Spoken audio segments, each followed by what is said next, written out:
नमस्कार। बिहार विधानसभा 2025 में कल हमने भूमियारी की बात की थी। आज हम राजपूत के राजपूताई की भी बात कर लेते हैं, क्योंकि बिहार के चुनाव में जाति एक फैक्टर है और कहीं न कहीं उसी फैक्टर के इर्द गिर्द सारी राजनीति चलती है। तो आज हम राजपूत की राजपूताई की भी बात कर लेते हैं। बिहार विधानसभा हो या बिहार लोकसभा हो, यही एक ऐसी जाति है जो जिसकी संख्या सवर्णों में ब्राह्मण के बाद इसकी संख्या है। फिर भी विधायक के रूप में और सांसद के रूप में बड़े बड़े जातियों को चुनौती देते रहते हैं। मतलब उतनी संख्या रहती है विधायक के रूप में भी और सांसद के रूप में भी। लेकिन लोकसभा में तो किसी तरीके से चीज़ें संभल गई। परिस्थिति ऐसी बनी कि शाह और मोदी के चाहने के बावजूद भी बहुत बड़ा बदलाव वो कर नहीं पाए। हालांकि जनता ने चित्तौड़गढ़ में पहली बार झटका दिया इन लोगों को। औरंगाबाद हारे, काराकाट की सियासत की वजह से आरा भी हारे, लेकिन बक्सर जीतकर आरजेडी से और शिवहर से आनंद मोहन की पत्नी जीतकर जो एक सीटों का आंकड़ा था जो कई दशकों से बना हुआ है बिहार में राजपूतों के सांसदी का, वो बरकरार रह गया। लेकिन सच्चाई यही है कि बक्सर में भी 50% से ज़्यादा राजपूत सुधाकर को नहीं वोट किए थे। ये भी एक सच है। आरा में राजपूत घर से निकले ही नहीं। सुशील सिंह के खिलाफ भी कमोबेश राजपूतों का वही प्रतिक्रिया था, नाराजगी थी, तो हार का सामना करना पड़ा। लेकिन इस बार 2025 के विधानसभा चुनाव में पर गौर करेंगे तो यही एक जात है जिसकी कोई सियासत दूर दूर तलक नहीं दिख रहे। इसके तमाम बड़े नेता कटोरा लेके घूम रहे हैं पिछड़े नेताओं के आगे पीछे। आरजेडी जो कभी राजपूतों का सम्मान या जो भी कहे कि एक जो स्थान था उसको राजपूतों ने अपने ही खत्म कर दिया। रघुवंश सिंह जैसे लोग को वोट नहीं देकर रामा सिंह को लोगों ने वोट दिया था, क्योंकि मोदी का चुनाव है। रघुवंश सिंह चुनाव हार गए और वहीं से शुरू हुआ वो राजपूतों का पतन। मतलब जो राजपूत सियासत का जो है का जो पराभव शुरू हुआ वहीं से शुरू हुआ। और उसके बाद पूरी राजपूत राजनीति का कमान दिनेश सिंह जैसे लोग माफिया के हाथों में आ गया। आनंद मोहन जैसे माफिया के हाथ में आ गया, जो बाल बच्चा के अलावा दिखता नहीं है। एक बेटा विधायक, एक पत्नी सांसद और तीसरे को जो है सो विधायकी बनाने के लिए लगा हुआ है। इन लोगों को सिर्फ जात की सियासत करता है और फिर परिवार के बाहर नहीं। इसी तरीके से दिनेश सिंह को देख लीजिए, अपने जदयू से, बीबी एलजेपी से और बेटी को भी एलजेपी से चुनाव लड़ाने को तैयार है। चौथा बेटा है, उसको भी वीआईपी से सेटिंग करने पर लगा हुआ है। तो जब विचार की राजनीति नहीं होती है ना, और उस तरीके की राजनीति करने वाले लोग उस समाज का अगर अगुवा हो जाए तो उस समाज का यही हाल होता है।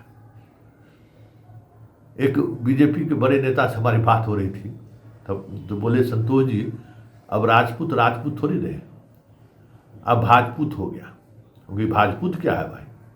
तो भाजपा का पुत्र। ये मोदी जी को देखता है, नीचे हम लोगों को नहीं देखता है।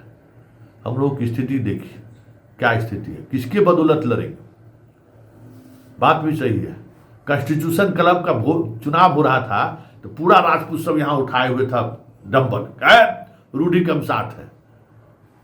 लेकिन रूढ़ी कैसे चुनाव जीते, इस पर कोई राजपूत सोचने को तैयार नहीं है कि कैसे रूढ़ी चुनाव जीता। क्यों राजपूत 500 साल तक इस देश पर राज किया, 700 से लेकर 1200 ईस्वी तक, लेकिन इतिहास उस 500 कालखंड का कोई इतिहास ही नहीं लिखा गया। आजादी के 75-76 साल बाद भी इस देश के प्रधानमंत्री के रूप में 2 राजपूतों का नाम जरूर आया, लेकिन सेकंड लेन की राजनीति कहिए तो बहुत सारे राजपूतों स्टेट से लेके ऊपर लेवल तक रहे। क्यों? हमेशा वो सोशल जस्टिस की लड़ाई के साथ खड़ा रहा, कभी ये धर्म की सियासत के साथ कभी खड़ा नहीं रहा। और जब जब इस तरीके की सियासत से राजपूत खड़ा रहा है तो गुजरात, जहाँ सब इस देश में सबसे ज़्यादा राजपूतों की संख्या है, राजस्थान से भी ज़्यादा, वहाँ मुखिया बनना मुश्किल हो गया। इस तरीके की शाह और मोदी की सियासत रही है। राजस्थान का स्थिति देख लीजिए। उत्तर प्रदेश में एक मुख्यमंत्री है, उस मुख्यमंत्री को हटाने के लिए एड़ी चोटी एक लगा कर रखा हुआ है शाह और मोदी। लेकिन वो भी उसी राजनीति का बड़ा फेलियर है तो कर नहीं पा रहे हैं। बिहार में इतने सांसद देने के बाद भी एक भी राजपूत मंत्री नहीं है, एक भी राजपूत नेताओं का प्रवेश नहीं है सीधे तौर पर शाह और मोदी के सामने। राजनाथ सिंह के सहारे कुछ सियासत साधने की कोशिश करते हैं। राधा मोहन सिंह जैसे सबसे पुराने सांसदों में एक है, उनकी हैसियत इन लोगों ने दरी बिछाने वाला कर दिया है। आरके सिंह के साथ जो कुछ भी हुआ वो सबके सामने है। लेकिन समस्या ये कि तमाम जितने राजपूतों के छत्रप हैं वो आत्मग्लानि है, अंदर से बहुत टूटे हुए हैं, बहुत ही कह सकते हैं कि आत्मसम्मान पर रोजाना चोट खा रहे हैं, अपमानित होना पड़ रहा है। लेकिन उस अपमान के बदला लेने की स्थिति में नहीं है, क्योंकि जब वो पीछे मुड़कर देखते हैं तो एक भी राजपूत उनके साथ खड़ा नहीं दिखता है।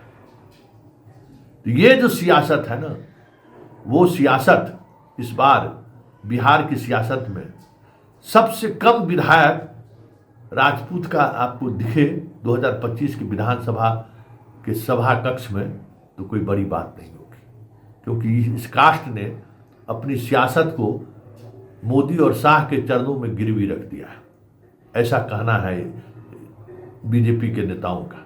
आज बीजेपी के नेता के यहाँ कौन फरियाद लेकर जाए राजपूतों को कि ये सीट मेरा है, हमें मिलना चाहिए, कोई कहने वाला नहीं है। दूर दूर तलक देख लीजिए, जदयू में वही हाल है, बीजेपी में वही हाल है। आरजेडी की तो बात ही छोड़ दीजिए, आरजेडी को तो इन लोगों ने छोड़ दिया तो आरजेडी भी छोड़ दिया। कहाँ है, किस जगह खड़े हैं राजपूत, जरा देखिए। तो ये कह सकते हैं कि 2025 के विधानसभा चुनाव के साथ बिहार में राजपूत की राजनीति का अवसान का श्री गणेश होते हुए दिख जाए तो ये भी कोई बड़ी बात नहीं होगी। वैसे राजनीति में बहुत सारी चीज़ें कहना मुश्किल है, लेकिन तो एक बात तो तय है कि राजपूत की नाराजगी है, लेकिन नाराजगी व्यक्त करे तो कैसे करे। सामने जो दिखते हैं वो उन्हें मजबूर करता है, तो वही मजबूरी इनके अवसान का कारण है। देखिए आगे आगे होता है क्या। आरजेडी से तो राजपूतों का नाता टूट ही गया है, कुछ सीट मिल जाए तो मिल जाए, 2 4 5 सुधाकर सिंह के मेहनत से मिल जाए तो मिल जाए। जदयू में भी वही स्थिति है, जदयू में भी दूर दूर तक कोई राजपूत लीडर है ही नहीं। प्रभुनाथ सिंह के परिवार सहित 2 4 5 को सीट जदयू दे दे तो दे दे। बीजेपी का भी हाल वही है। वामपंथी और मांझी उजी तो बाकी बात छोड़ ही दीजिए, मांझी के लिए तो भूमियार ही है, जिस इलाके से आते हैं वहाँ मांझी और भूमियार का कम्बिनेशन ही फिट बैठ सकता है। तो यही सियासत है राजपूताई के राजपूताई।